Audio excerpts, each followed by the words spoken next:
ሰላም የተወደዳችሁ የቻናላችን ቤተሰቦች፣ ዛሬ ደበርጃን ወይም ኤግፕላንት ለስኳር ህሙማን የሚሰጣቸውን 8 ጥቅሞች በዝርዝር በዚህ ቪዲዮ የምንዳስስ ይሆናል። እስከ መጨረሻው አብራችሁን ትቆዩ ዘንድ በአክብሮት እጠይቃለሁ። ለቻናሉ አዲስ የሆናችሁ ሰብስክራይብ ታደርጉ ዘንድ በአክብሮት እየጠየቅኩኝ በየሳምንቱ አዳዲስ ቪዲዮ ስንለቅ እንዲደርሳችሁ የደወል ምልክቷን መጫናችሁን እንዳትረሱ፣ ቪዲዮን ላይክ በማድረግ ተጀምሩ ዘንድ በአክብሮት እጠይቃለሁ። በዓለም ዙሪያ የስኳር በሽታ ያለባቸው ሰዎች ቁጥር እጅግ በጣም ከፍተኛና እያደገ እየመጣ ነው።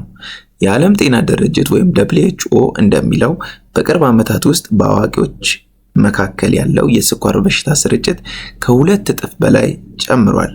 በአፍሪካ ውስጥ የስኳር በሽታ ያለባቸው አዋቂዎች ቁጥር እንደ አውሮፓውያን አቆጣጠር ከ1990 12 ሚሊዮን የነበረው በ2022 ወደ 54 ሚሊዮን ከፍ ብሏል።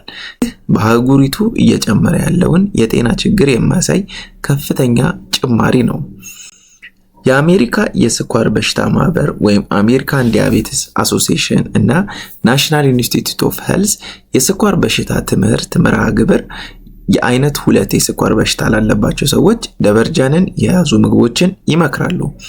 ይህም አትክልቱ በዋና የጤና ድርጅቶች ዘንድ እውቅና እንዳለ ያሳያል። ደበርጃን ዝቅተኛ ካሎሪ ያለውና በንጥረ ነገሮች የበለጸገ አትክልት ሲሆን ለስኳር በሽታ ተስማሚና ጥሩ ተጨማሪ ምግብ ሊሆን ይችላል። ልዩ የሆነው የአመጋገብ ይዘቱ ለደም ስኳር ቁጥጥርና አጠቃላይ ጤና በርካታ ጥቅሞችን ይሰጣል። ከጥቅሞቹ መካከል በመጀመሪያ ለዛሬ ያስቀመጥነው ዝቅተኛ የግላይሴሚክ ኢንዴክስ መያዙ ነው። ደበርጃን በጣም ዝቅተኛ ግላይሴሚክ ኢንዴክስ ስላለው ከተመገቡ በኋላ የደም ስኳር በፍጥነት እንዲጨምር አያደርግም። ዝቅተኛ ግላይሴሚክ ኢንዴክስ ያላቸው ምግቦች ቀስ ብለው የሚፈጩና የሚዋሃዱ ስለሆነ የደም ግሉኮስ መጠን ቀስ በቀስ እንዲጨምር ያደርጋሉ። ደበርጃንም ቀኑን ሙሉ የተረጋጋ የደም ስኳርን ለመጠበቅ ጥሩ ምርጫ ያደርገዋል። ሁለተኛ ጠቀሜታው ከፍተኛ ፋይበር በውስጡ ይዟል። ደበርጃን እጅግ በጣም ጥሩ የምግብ ፋይበር ምንጭ ነው።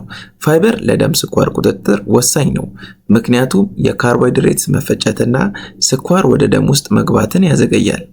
ይህ የስኳር በሽታ ላለባቸው ሰዎች አደገኛ የሆነውን ድንገተኛ የደም ስኳር መጨመርን ለመከላከል ይረዳል። ለዛሬ በሶስተኛ ያስቀመጥነው ጥቅሙ አንቲኦክሲዳንቶችን ይዟል።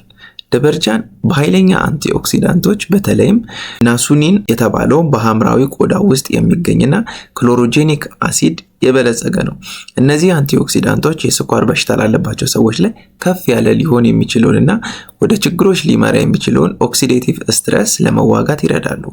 ኦክሲዴቲቭ ስትረስን በመቀነስ እነዚህ ውህዶች አጠቃላይ የሜታቦሊዝም ጤናን ያሻሽላሉ። አራተኛ ያስቀመጥነው የኢንሱሊንን የመስራት ሁኔታ ሊያሻሽል ይችላል። ደበርጃን ውስጥ የሚገኙት ፖሊፌኖሎች እንደ ክሎሮጄኒክ አሲድ በአንዳንድ ጥናቶች የኢንሱሊንን የመስራት ሁኔታ እንደሚያሻሽሉ ታይቷል። ይህም የሰውነቱ ሴሎች ከደም ውስጥ ግሉኮስን ለመውሰድና ኢንሱሊንን በብቃት መጠቀም ይችላሉ ማለት ነው። ይህ ደግሞ የአይነት 2 የስኳር በሽታን ለመቆጣጠር ወሳኝ ያደርገዋል። ለዛሬ አምስተኛ ያስቀመጥነው ክብደትን ለመቆጣጠር ይረዳል። ክብደትን መቆጣጠር የስኳር በሽታን ለመቆጣጠር ቁልፉ አካል ነው። ደበርጃን ዝቅተኛ ካሎሪና ከፍተኛ ፋይበር ስላለው የመጥገብ ስሜት እንዲሰማዎትና ለረጅም ጊዜ እንዲቆይ ያደርጋል። ይህም ከመጠን በላይ መብላትን ሊከላከልና ጤናማ ክብደት እንዲኖረን ያግዘናል ማለት ነው። በዚህም የኢንሱሊንን መሻሻልንም በዛው ይጠቅመናል ማለት ነው። ስድስተኛ ያስቀመጥነው የልብ ጤናን ይደግፋል ወይም ያግዛል። የልብ በሽታ የስኳር በሽታ ጋር የተገናኘና የተለመደ ችግር ነው። ደበርጃን በፖታሲየም፣ በቫይታሚን ሲ እና በሌሎች ንጥረ ነገሮች የበለጸገ በመሆኑ የደም ግፊትን ለመቀነስና የኮሌስትሮል መጠንን ለማሻሻል ይረዳል። ጤናማ ልብ ለረጅም ጊዜ ስኳር በሽታን ለመቆጣጠር አስፈላጊ ነው። ሰባተኛ ያስቀመጥነው ዝቅተኛ የካርቦሃይድሬት ይዘት አለው። ደበርጃን በጣም ዝቅተኛ የካርቦሃይድሬት ይዘት ያለው ስታርች የሌለበት አትክልት ነው። ይህ ከፍ ያለ ካርቦሃይድሬት ያላቸው ምግቦች ምትክ ሆኖ ለማገልገል በጣም ጥሩ ያደርገዋል። ይህም ጣዕምን ወይም የምግብ መጠንን ሳይቀንስ አጠቃላይ የካርቦሃይድሬት መጠንን ለመቆጣጠር ያግዘናል ማለት ነው። ለዛሬ በመጨረሻና በስምንተኛ ያስቀመጥነው የስኳር መዋሃድን ሊያግድ ይችላል። አንዳንድ ጥናቶች እንደሚያመለክቱት ደበርጃን ውስጥ ያሉ አንዳንድ ውህዶች ስታርች ወደ ግሉኮስ የሚቀይሩትን ኤንዛይሞች ተግባር ሊያግዱ ይችላሉ። ይህን ሂደት በማዘግየት ደበርጃን ወደ ደም ውስጥ የሚገባውን የስኳር መጠን ለመቀነስ ይረዳል። ይህም የደም ስኳር ድንገተኛ መጨመርን ለመከላከል ተጨማሪ ጠቀሜታ ይሰጠናል ማለት ነው። እንግዲህ ደበርጃንን በምን መልኩ መመገብ አለብን የሚለውን ደግሞ እንግዲህ ደበርጃንን ከአትክልቶች ጋር በመደባለቅ መመገብ እንችላለን። እንዲሁም ትንሽ እሳት አስመትተን በወይራ ዘይት በመጠቀም ቢሆን ይመከራል። እንደዛም አድርገን መጠቀም እንችላለን።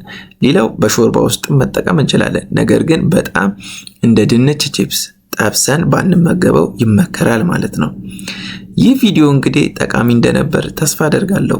ማንኛውም ጥያቄ ካሉት ኮሜንት ላይ አስቀምጡልን። ይህንን ቪዲዮ ላይክ ማድረግና ተጨማሪ ከጤናና ከአመጋገብ ጋር የተገናኙ ምክሮችን ለማግኘት ቻናሉን ሰብስክራይብ ማድረጉን አይርሱ። ዘወትር በየሳምንቱ አዳዲስ ቪዲዮ ስንለቅ እንዲደርሳችሁ የደውል ምልክቷንም መጫናችሁን እንዳትረሱ። በሌላ አስተማሪ ቪዲዮ እስከምንገናኝ መልካሙን ሁሉ ተመኘው። መልካም ጊዜ። ቻው።